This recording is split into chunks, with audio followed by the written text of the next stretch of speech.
What's up, everybody, and welcome to my Impact Wrestling review. A lot of things going on in the show tonight. So what do we got for Impact? What do we got for Impact this week? February the 23rd, tables match and whatnot. So yeah, let's kick it off. As they basically told the story about Jake something and Diener. I can't even say Cody Diener at this point.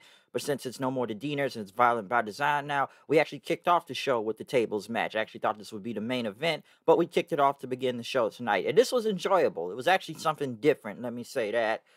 Given that both of these guys have two new gimmicks now and not in the whole goofball, redneck thing anymore. I like Violent by Design. I've been digging the promos lately and this new Cody Diener and whatnot. Some will try to compare this whole thing like Sanity with Eric Young, but I feel like this is kind of different than what it was before. Okay, so this is actually pretty good. And Jake something, there's potential in him to be a star, I believe. I think they are trying to make a new star out of him, given that they've dropped the Diener thing and he's just Jake something now. I think I said this last week or two. Apparently he did this on the Indies and whatnot. So this is different, and I enjoyed this match. This was actually really good. It ended up with something getting the black hole slam in a way on Diener. Yeah, on Diener with through the table on the outside of the ring, because basically a lot of counters and tables matches and whatnot, from power bomb to almost throwing off the ledge of the table and everything, or just off the top turnbuckle and whatnot. But this was good, real good. Okay, so yeah, after the last part going off the stage, Jake was gonna go for a power bomb, like I said. Diener got the hit the nut shot, and then he ran into Jake, and then, like I said, black hole slam through the table on the outside of the ring.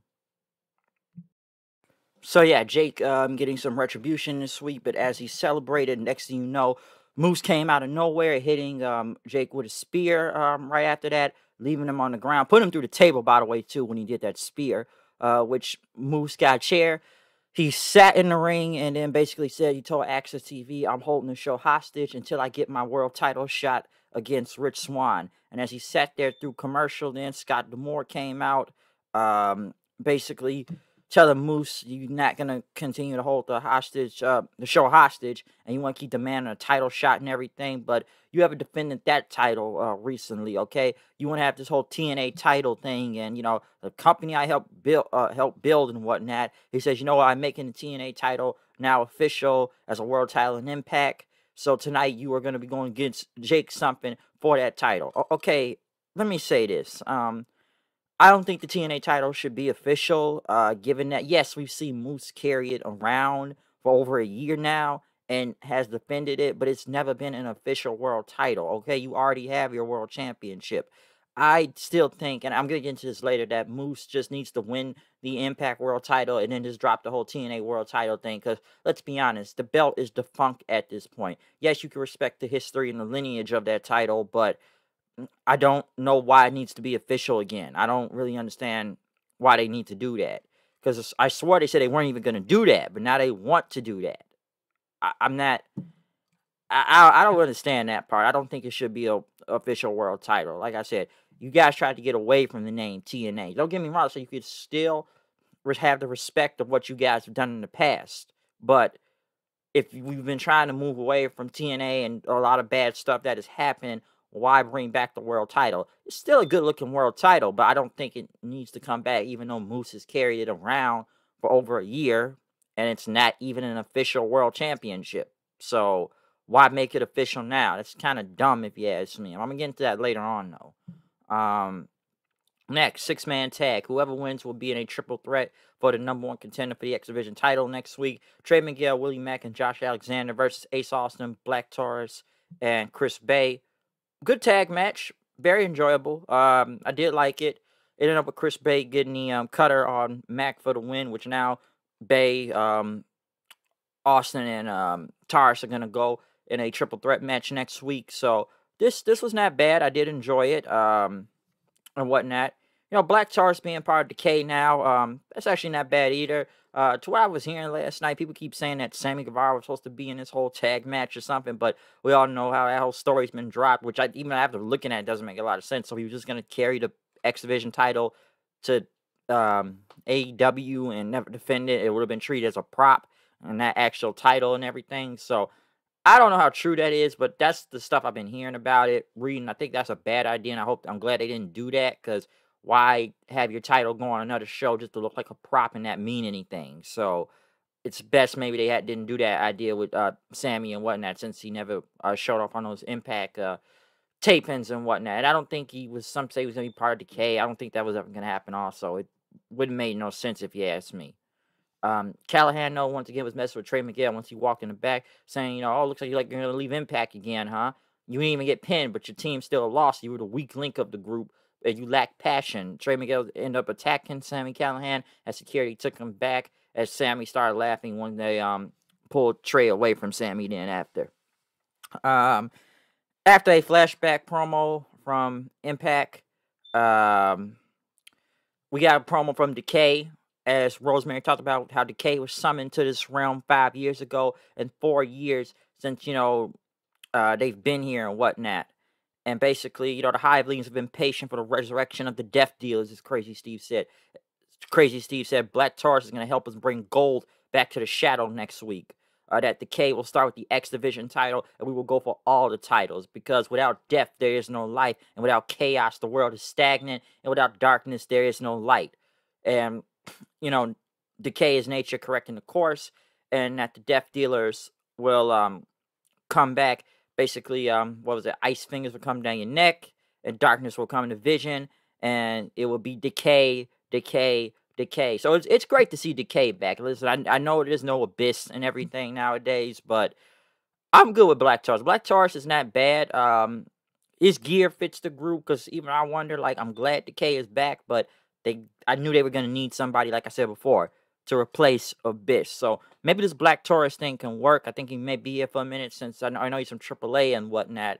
So I know they got a partnership with them. So I think I may like this new Decay, because honestly, I'm glad they brought it back, because Rosemary just feel like been in limbo for too long, and too much of the Undead Realm crap. Crazy Steve, I'm glad they got rid of Menagerie Crazy Steve and back to Decay Crazy Steve when it was cool. So, like I said, I'm very glad to see Decay back in the fold.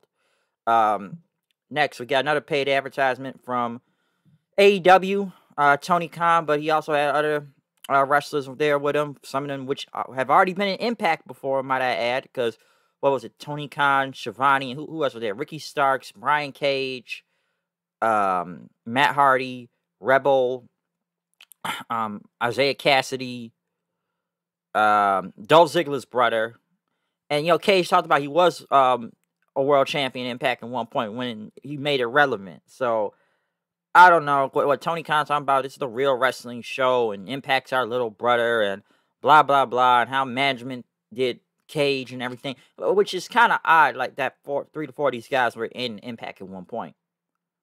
I don't even know what to say about these Tony Khan. I don't know if it's go away heat at this point with him, but I just get sick and tired of him for some reason nowadays. I think it's go away heat, because where is this going? I still think this whole partnership feels kind of one-sided in a way. I'm still waiting for Impact talent to show up on there. Like I said, they really dropped the ball in that AEW women's tournament. You should have just did the AEW versus Impact, the knockouts in them. Even though I felt like the knockouts would have blown them out the water, should have did that. But moving on, Havoc and Nevaeh were in the back. Havoc tried to say, we could still be a team and whatnot. Nevaeh said she needs to step away for a while. And to, Caleb Conley and Tio Dasher tried to get Havoc to join the team, but she wasn't going for it. The Good Brothers went against Team Triple XL. Okay match. Good Brothers got the win with the Magic Killer, so there you go. They ended up talking to Finn Juice in the back then, talking about, we beat up everybody, the whole beat up John Cena thing. And, Finley talked about how the Good Brothers become IWGP champions, WWE Tag Champions, and, New Japan World Tag League Cup winners, but you guys are hungover. And so, yeah, we're not even hungover today. I think Anderson said, I'm hungover, so I'm sure there's going to be a match with them at some point. We had another Swingers Palace, which I still think it's hit or miss with this thing, because now James Storm and Chris Sabin are there, and they're going to fight Rohit, but Sabin says, I love this goddamn place. I'm never leaving Swingers Place. I have no idea where this is going. And, excuse me, Johnny Swinger ended up booking a match for he ended up booking a match for Sabin and Storm next week. Here's the thing. They put it on the pre-show. Why would you do that? Kind of strange. Like, why would you put that on the pre-show? It's James Storm, for God's sakes. Next, Eddie Edwards was coming out for a match with Brian Myers, but Brian Myers came out, but he had his lawyer with him, Mark Sterling. I think it was the same lawyer on AEW that was with MJF, basically saying that Myers cannot wrestle due to his eye injury. So we have a replacement, which was Hernandez. Not long of a match. Eddie got the one with the Boston Knee Party right after that, so he ended up beating Hernandez then. And then they talked to Scott Warner back with Myers and Cardona, which Scott D'Amore came in. I guess like you want to post your contract like a mark online. So here's the thing: it's gonna be a match. You are gonna be medically cleared. You're gonna be in an eye for an eye match.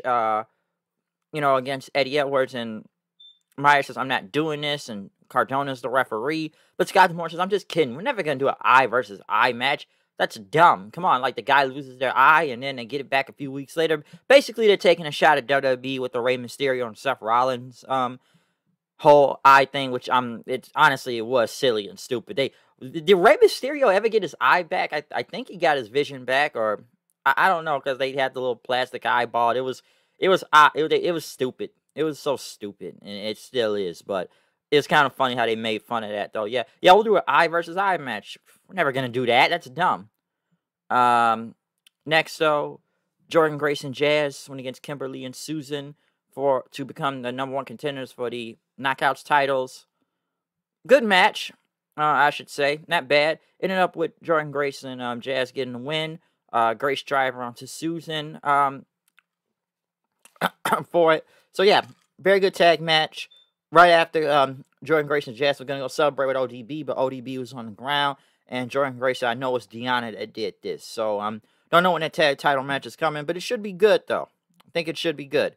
But, I will say one thing about Deanna Purrazzo. Have they had any challengers for Purrazzo lately for the Knockouts title? I feel like she's just been kind of holding the belt for a while. I know they've been focused on the tag division lately, especially with the Knockouts tag titles. But the only person I remember Deanna facing last was just, Taya, I believe, before, she left. And, I don't know. I feel like they haven't had any opponents for her lately. So, she's just kind of around the Knockouts title when you look at it.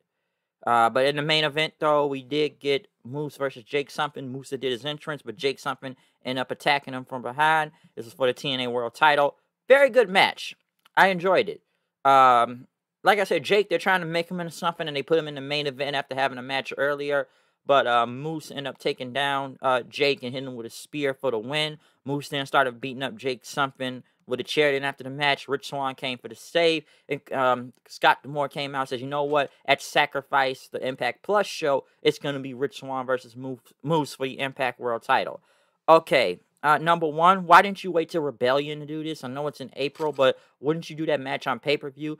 Two, I still think Moose needs to win that title. I don't want to see the belts unified, but I do want, like I said, I want Moose just to win the world title and drop the TNA world title so they don't have to deal with that anymore. Like I said, Moose needs to become the champion, like soon, real soon, all right? But I don't know why they would wait for the Impact Plus show to do it. Like I said, it's hit or miss with these Plus shows. I feel bad if they actually did it on the pay-per-view, though, for Rebellion when it comes in April. I'm not saying it's going to be a screwy finish by a Sacrifice, but we'll see what happens. But I would have waited till that time. I don't know when Sacrifice is, so time will tell on that. But not a bad episode of Impact. I like what they're doing with Jake Something. They're trying to make him into a star, so that's good. I like the tables match. What else? Decay coming back. They're trying to make them big again. I guess they probably going to have a match with the Good Brothers and Finjuice pretty soon. This 6-man tag wasn't bad either, so not a bad episode of Impact. I will say that this week. So I enjoyed it. Okay, I did enjoy it.